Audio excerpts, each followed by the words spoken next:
Uma boa noite a todos. É uma alegria muito grande estar com os companheiros José, o carpinteiro. Gostaríamos de agradecer a direção da casa, pois na condição de estagiários da vida, nós temos a absoluta certeza que a obra é do Cristo, mas a oportunidade de trabalho é toda nossa. Então, muito obrigado por mais essa oportunidade. Na noite de hoje, nós iremos estudar a parábola do filho pródigo. Um homem tinha 2 filhos. Disse-lhe seu filho mais moço que o pai lhe desse a parte que lhe cabia em sua herança.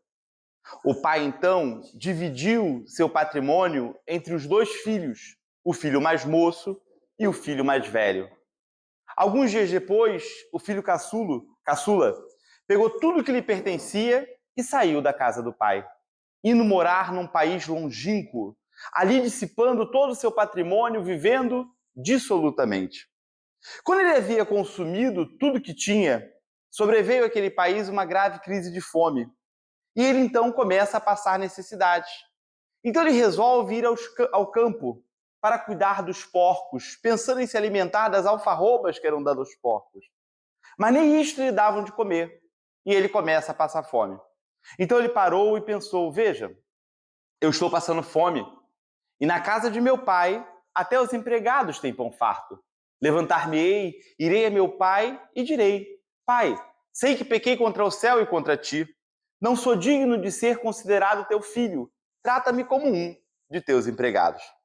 Levantou-se e foi para a casa do pai.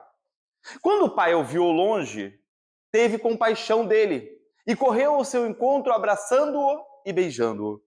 E o filho lhe diz, pai, sei que pequei contra o céu e contra ti. Não sou digno mais de ser considerado teu filho. O pai, porém, o interrompe e diz a seus servos, trazei a melhor roupa e vesti-lo. E pôs no dedo do filho um anel e nos pés a sandália. Disse ainda o pai aos servos, trazei também um novilho cevado, matem-o, comemos e regozijemos. Porque este meu filho era morto e reviveu, estava perdido e se achou. Começou então a festa. O filho mais velho, que estava no campo, ao retornar para casa vendo aquela festa, indaga de um dos servos o que estava acontecendo. E o servo lhe diz, olha, é teu pai que está comemorando, pois teu irmão voltou para casa com saúde. O filho mais velho indignou-se e, cheio de rancor, de avareza e de egoísmo, ele resolve não entrar na casa do pai. O pai, sabendo disso, vai ao seu encontro. E o filho mais velho diz a ele, pai, eu fiquei o tempo todo aqui contigo, e a mim nem um cabrito me deste para que eu pudesse me regozijar com os meus amigos. Essa passagem está no Evangelho de Lucas. Eu posso dizer aos amigos, com certeza, e vejam que depois que eu passei dos 40 anos de idade, hoje tenho muito mais dúvidas do que certezas. Eu tinha muita certeza quando tinha 20 anos de idade. Surpreendentemente, aos passados 40, agora só tenho dúvidas. Mas isso eu posso afirmar sem medo de errar, que Jesus é o maior educador que já pisou no globo terreno. E Jesus nos traz um instrumento pedagógico muito interessante, que são as parábolas. Porque as parábolas, elas têm o condão de, na medida em que nós vamos evoluindo moral, intelectual e espiritualmente, nós vamos conseguindo melhor interpretar as parábolas. As parábolas, elas são atemporais. Elas estão o tempo todo atualizadas. Parece que alguém vai apertando o F5 e as parábolas vão atualizando. A tarefa que nos cabe na noite de hoje é justamente nós analisarmos a parábola do filho pródigo, que encontra-se no Evangelho de Lucas. A parábola do filho pródigo tem alguns elementos principais que merecerão o nosso estudo na noite de hoje. Nós temos o simbolismo da figura do pai. Nós temos o simbolismo da figura dos filhos, recordando que eram 2 os filhos, o pródigo, o mais moço, e aquele que Caiba Schutter, no livro As Parábolas de Jesus, chama de o filho obediente, que é o filho mais velho. Nós temos ainda o simbolismo da herança, porque o pai pegou todo o seu patrimônio e dividiu entre os 2 filhos, o pródigo, o mais moço, e o obediente, o mais velho. Nós temos ainda o simbolismo da roupa, do anel e da sandália. E, por fim, o novilho cevado. Vamos começar o nosso estudo pela análise do simbolismo da figura do Pai. A figura do Pai representa o Criador, o Senhor da vida, Deus. A maioria dos povos antigos, e eu vou citar apenas como exemplo os gregos e os romanos, mas também os povos que aqui viviam na Terra do Cruzeiro, no século XV e XVI, quando da chegada dos lusitanos, os povos originários do Brasil. Todos esses povos, eles acreditavam na existência de muitos deuses. Eles eram politeístas. Um dos primeiros... Obrigado, meu amigo. Obrigado. Perdão. Eles eram politeístas. Um dos primeiros povos a acreditarem na existência de um único Deus, a ser monoteísta, foram os nossos irmãos hebreus. Mas a interpretação que os antigos judeus davam a esse Criador, esse Senhor da vida, Deus, ela não mais tornou-se possível após a vinda do carpinteiro de Nazaré à Terra há 2024 anos atrás. Porque os antigos judeus, eles acreditavam num Criador, num Senhor da vida, em um Deus como um Senhor dos exércitos. Um Pai rigoroso, rígido, punitivo, por que não dizermos até mesmo vingativo. Essa interpretação está muito clara no livro Boa Nova, no caso Zebedeu. Um dia, após as primeiras pregações no Tiberíades, Jesus convida os jovens João e Tiago para conhecerem a Boa Nova. Os rapazes, como eram muito moços, correram para casa e tudo contaram à sua mãe Salomé. Salomé, acreditando que Jesus era o representante de um príncipe que viria e derrotaria o Império Romano, vai em busca do mestre. E diz a ele: Senhor, quando o teu reino for instituído, o Senhor poderia colocar meus filhos ao teu lado, um à direita e o outro à esquerda? E Jesus diz a ela: Salomé, será preciso saber se João e Tiago irão querer beber do meu cálice. Mais tarde, Zebedeu, pai de João e Tiago, vai ao encontro de Jesus. E Jesus lhe fala de seu reino de amor e de verdade, alertando a Zebedeu que seu cálice era de fel. Pois os poderosos da terra, tal qual fizeram com os profetas Moisés, Jeremias e Jonas, não tinham interesse em conhecer a verdade. Ao ouvir Jesus, Zebedeu, fechando os olhos, consegue ver espiritualmente o reino que o mestre lhe falava. Emocionado, Zebedeu tenta ajoelhar-se, porém Jesus o impede, dizendo: Zebedeu, os filhos de Deus permanecem de pé para o bom combate. Disse ainda o mestre a ele: chora, Zebedeu, chora, porque antes temias a Deus, conhecias a lei rígida de Jeová e sua voz de trovão, e agora amas a Deus, que acolhe as crianças e os idosos e os desafortunados da sorte. A interpretação que os antigos judeus davam ao Criador, ao Senhor da vida, a Deus, como um Senhor dos exércitos, como um Pai rigoroso, rígido, punitivo, por que não dizermos até mesmo vingativo, ela não mais tornou-se possível após a vinda do carpinteiro de Nazaré à Terra. Mas passados 2024 anos, nós ainda hoje, devido à nossa inferioridade, à nossa infantilidade moral, intelectual e espiritual, nós não temos a menor condição de compreendermos esse Criador, esse Senhor da vida, Deus. E muitas vezes nós atribuímos a Ele a forma humana, as necessidades humanas. A música popular brasileira é muito precisa nesse sentido. Nos anos 80, nós cantávamos: vento, ventania, me leve para as portas do céu, eu quero puxar as barbas de Deus. Como se Deus fosse um homem de barbas e cabelos brancos, uma visão patriarcal. Tanto é que no filme Deus é Brasileiro, quem interpreta a figura de Deus? Antônio Fagundes, com seus belos cabelos e barbas brancas. Mais recentemente nós cantamos: quando Deus te desenhou, Ele estava namorando na beira do mar do amor.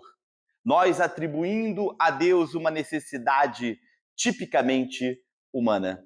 Esta questão de nós tentarmos compreender o Criador, o Senhor da vida, Deus, é tão relevante que na primeira obra do Consolador Prometido, datada de 1857, O Livro dos Espíritos.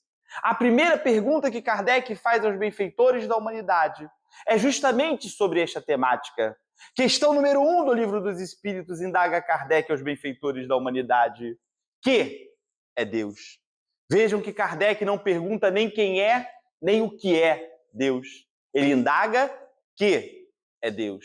E os benfeitores da humanidade respondem: Deus é a inteligência suprema, a causa primária de todas as coisas.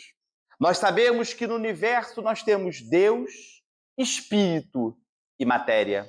Essa inteligência suprema é a causa primária do Espírito e da matéria.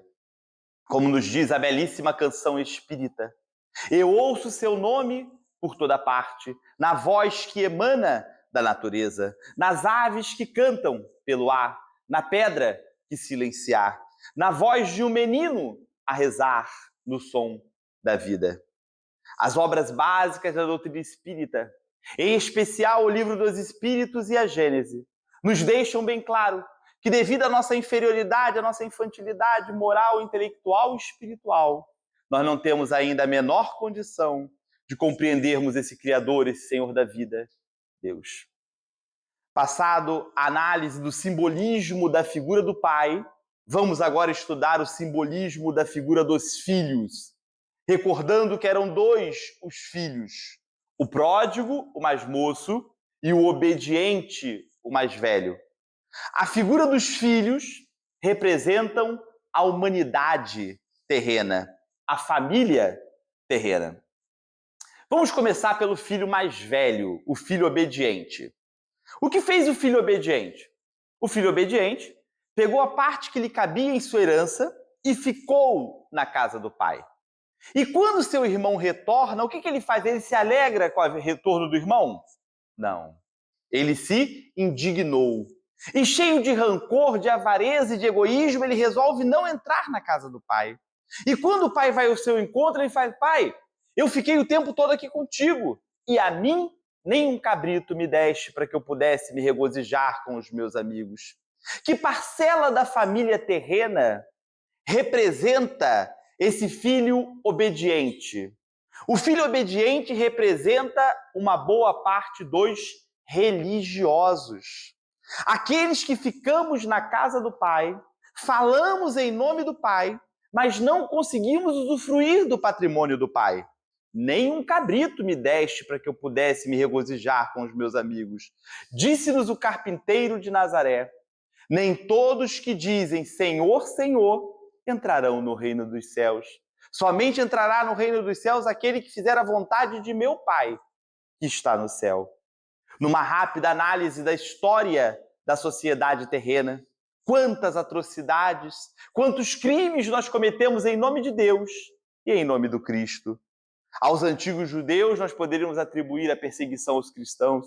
A nós cristãos, as cruzadas, o Santo Ofício. E quantas atrocidades e quantos crimes são cometidos até hoje em nome de Deus e em nome do Cristo. Nem todos que dizem Senhor, Senhor, entrarão no reino dos céus. Somente entrará no reino dos céus aquele que fizer a vontade de meu Pai, que está no céu. Obviamente que é uma outra parcela dos religiosos que ficamos na casa do Pai e fizemos a vontade do Pai. E aí não conseguiremos apenas um cabrito, mas sim um novilho cevado. Eu não canso de dar como exemplo Chico Xavier, Irmã Dulce, Madre Teresa de Calcutá, Mahatma Gandhi, Francisco de Assis. Eu acabo de citar algumas figuras ilustres da família terrena, de denominações religiosas diferentes, que ficaram na casa do Pai e fizeram a vontade do Pai. Eu repito, nem todos que dizem Senhor, Senhor, entrarão no reino dos céus.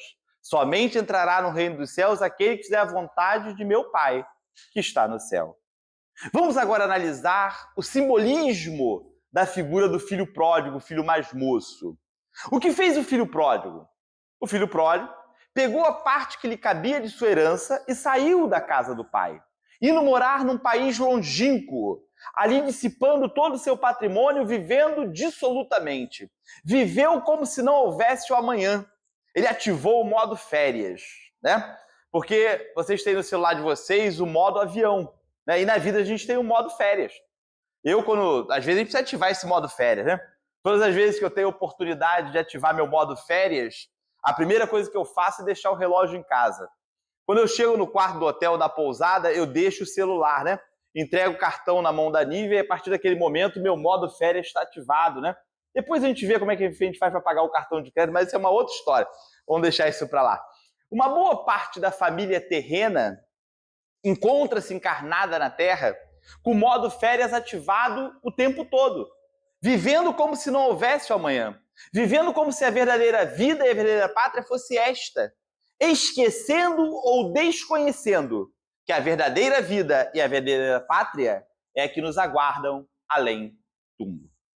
Vamos agora analisar o simbolismo da figura da herança, porque o pai pegou todo o seu patrimônio e dividiu entre os dois filhos, o pródigo, o mais moço, e o obediente, o mais velho. O que representa essa figura da herança? A figura da herança simboliza o fato de que, quando todos nós, filhos de Deus, fomos criados, nós recebemos em nossas consciências as leis do Criador, as leis de Deus. Essa é a herança que nos fala a parábola do filho pródigo. Está gravada em nossas consciências, assim que somos criados, as leis de Deus. Dentre estas leis que nos regem, tem uma que eu gosto muito de trabalhar nas minhas palestras, que é a lei do progresso, conforme nos diz a questão 781 do Livro dos Espíritos. Todos nós somos criados simples e ignorantes.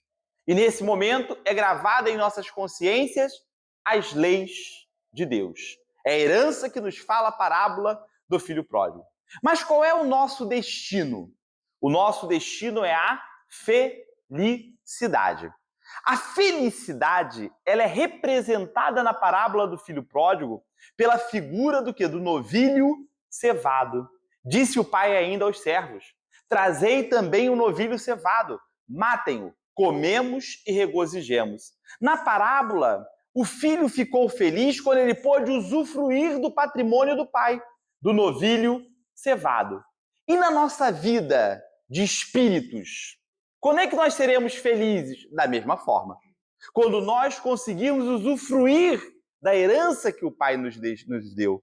Quando nós conseguirmos nos aproximar das leis de Deus. Quando nós alcançarmos a perfeição, a condição de espíritos puros, nós finalmente conseguiremos o novilho cevado, a felicidade. Como já havia dito antes, uma das leis que nos rege é a lei do progresso. Todos nós somos criados simples e ignorantes, o nosso destino é a perfeição. O nosso livre-arbítrio está apenas em como nós vamos realizar essa caminhada evolutiva, da criação simples e ignorante até a perfeição. E aí nós espíritas temos uma frase que nós gostamos muito, né? Ou nós evoluímos pelo amor, ou evoluímos pela dor. Mas que nós vamos evoluir? Nós vamos evoluir. Ah, mas Rodrigo, eu sou muito preguiçoso, eu sou muito teimoso. Fique tranquilo. Deus tem mecanismos para nos fazer evoluir. No livro No Mundo Maior, nós temos o caso de Antídio. André Luiz, ao acompanhar o benfeitor Calderário, conhece o caso Antídio. Diz Calderário, este companheiro, Antídio, insiste no vício do álcool, embriagando-se com frequência, esquecendo-se de suas responsabilidades com esposa e 2 filhos. Há 15 dias atrás nós o socorremos, mas mal ele se recuperou, voltou para o álcool. Ao chegarem na taberna onde estava Antídio, André Luiz observa que Antídio estava acompanhado de 4 cavalheiros desencarnados. Antídio lhe figurava como uma verdadeira taça viva para aqueles 4 companheiros. Disse então Calderário: André, no caso em tela, medidas extremas serão necessárias e Antídio precisará ser socorrido pela enfermidade. O benfeitor Calderário, então, passou a realizar um tratamento magnético e Antídio teve uma parada cardíaca, sendo socorrido pelos presentes e levado para o hospital.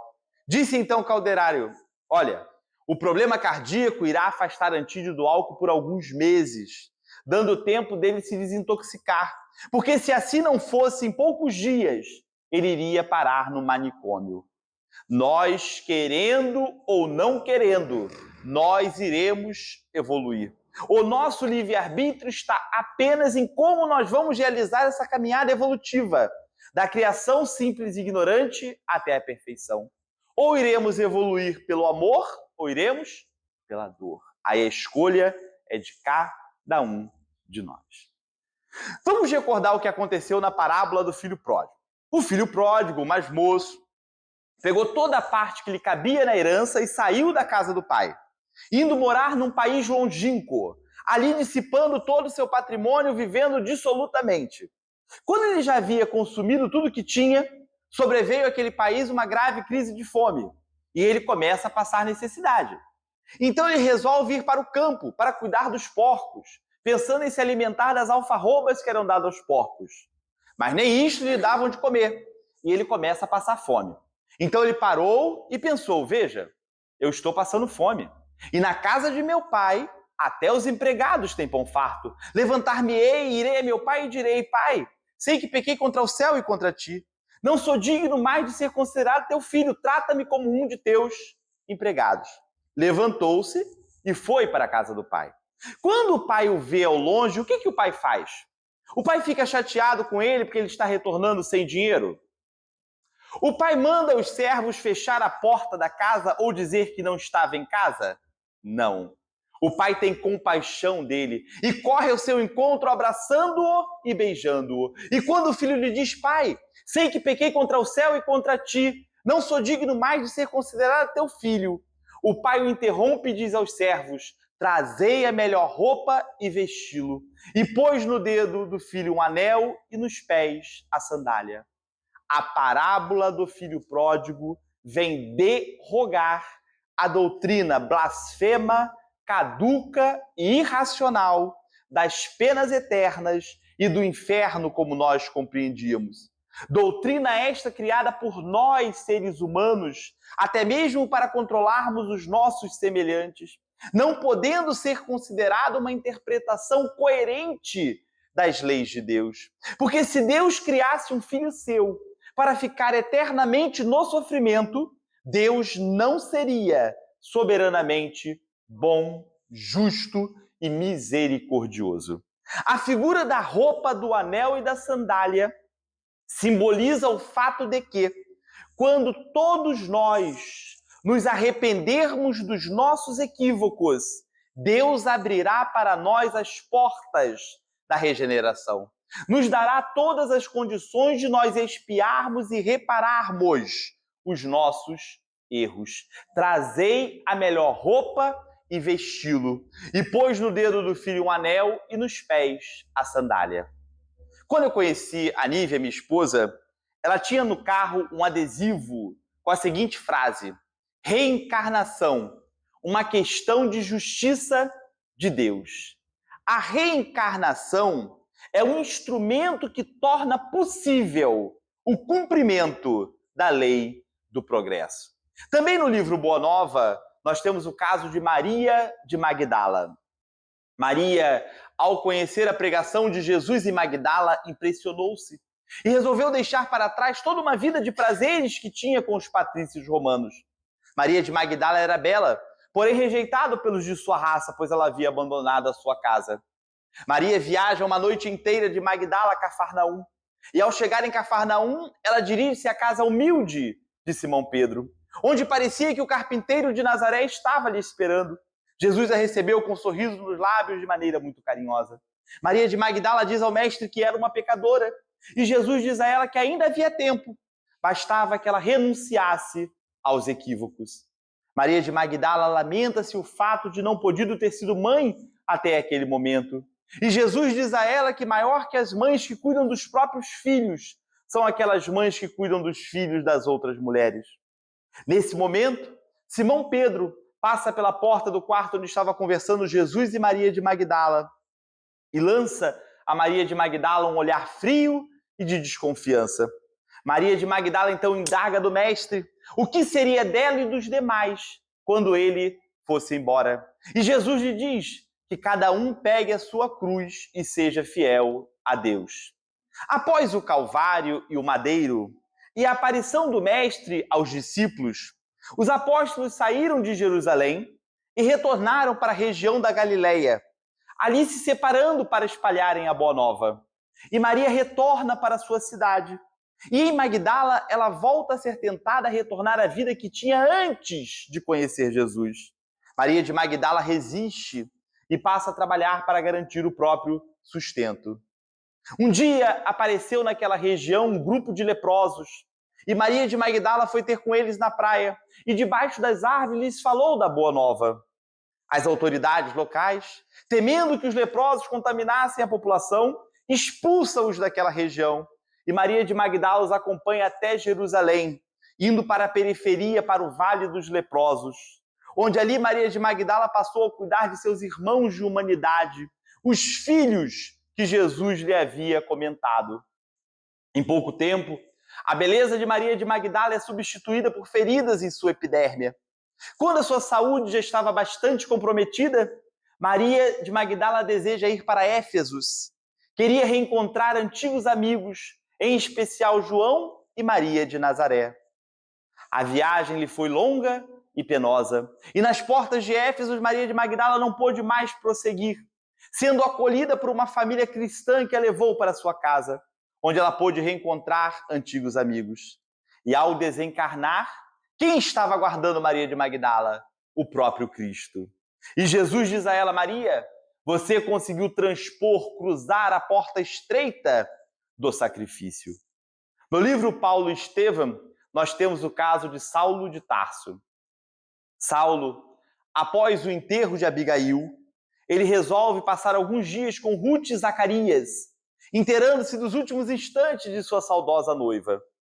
Saulo descobre que fora Ananias, um velho ermitão cristão, quem converteu Abigail ao cristianismo.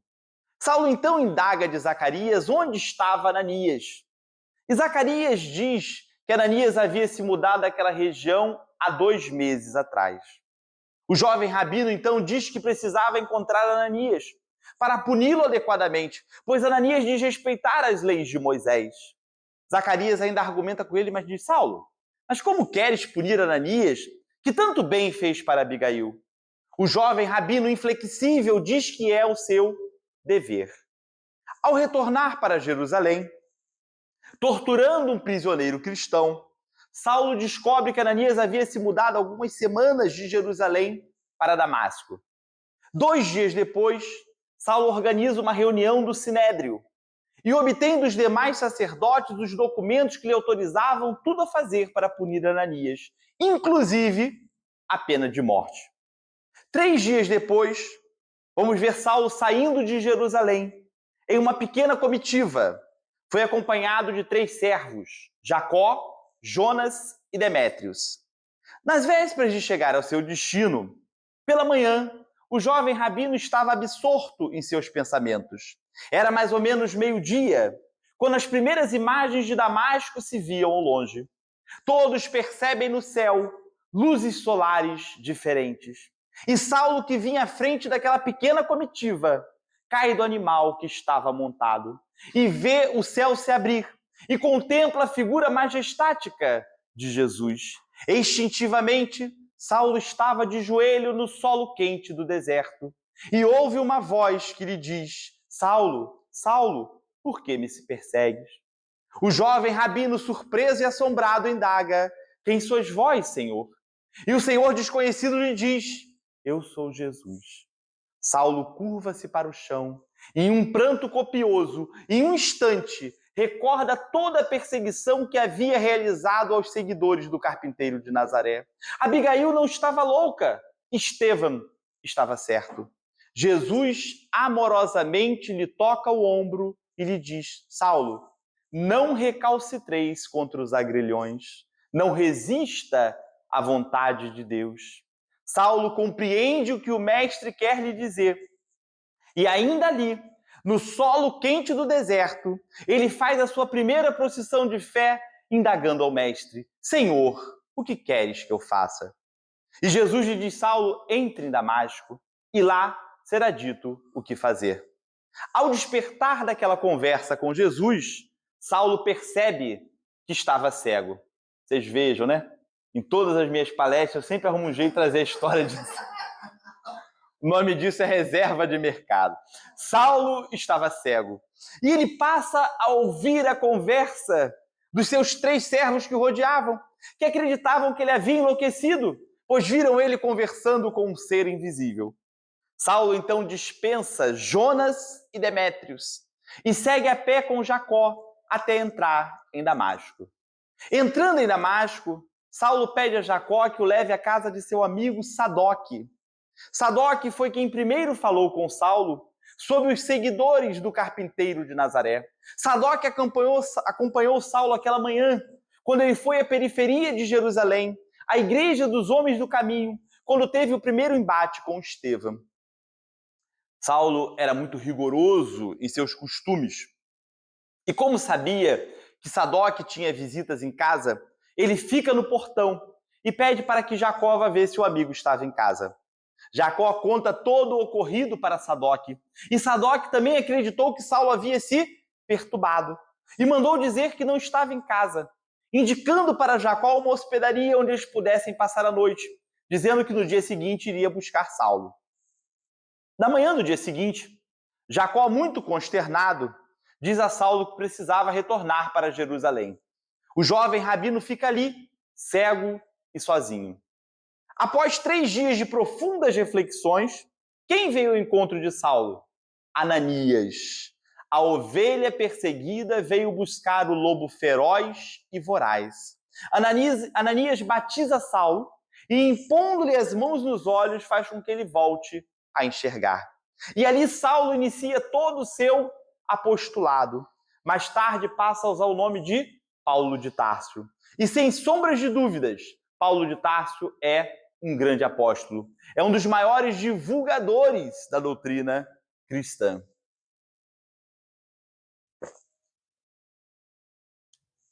A parábola do filho pródigo vem derrogar a doutrina blasfema, caduca e irracional das penas eternas e do inferno, como nós compreendíamos. Porque quando o pai vê o filho retornando para casa, ele não se chateia porque o filho está voltando sem dinheiro. Ele não manda os servos fechar as portas da casa ou dizer que ele não estava em casa. Ele tem compaixão do filho e corre ao seu encontro abraçando-o e beijando-o. E quando o filho lhe diz: pai, sei que pequei contra o céu e contra ti, não sou digno mais de ser considerado teu filho, o pai o interrompe e diz ao servo: trazei a melhor roupa e vesti-lo. E pôs no dedo do filho um anel e nos pés a sandália. A figura da roupa, do anel e da sandália simboliza o fato de que, quando todos nós nos arrependermos dos nossos equívocos, Deus abrirá para nós as portas da regeneração, nos dará todas as condições de nós expiarmos e repararmos os nossos erros. Nós poderíamos dizer que para Maria de Magdala, a roupa, o anel e a sandália foi aquele grupo de leprosos. Para Saulo de Tarso, tudo o que lhe aconteceu após aquele encontro com Ananias. Aqueles que ainda não leram esse maravilhoso livro, que é uma verdadeira obra-prima chamada Paulo e Estevão, eu recomendo a leitura. O Evangelho de Mateus nos diz que, certa vez, Jesus foi interpelado pelos fariseus que queriam o tentar e disseram-lhe: mestre, qual é o grande mandamento? E Jesus lhe disse: olha, o primeiro, amarás a Deus de todo o teu coração e toda a tua alma. E o segundo, tão importante quanto o primeiro, amarás a teu próximo como a ti mesmo.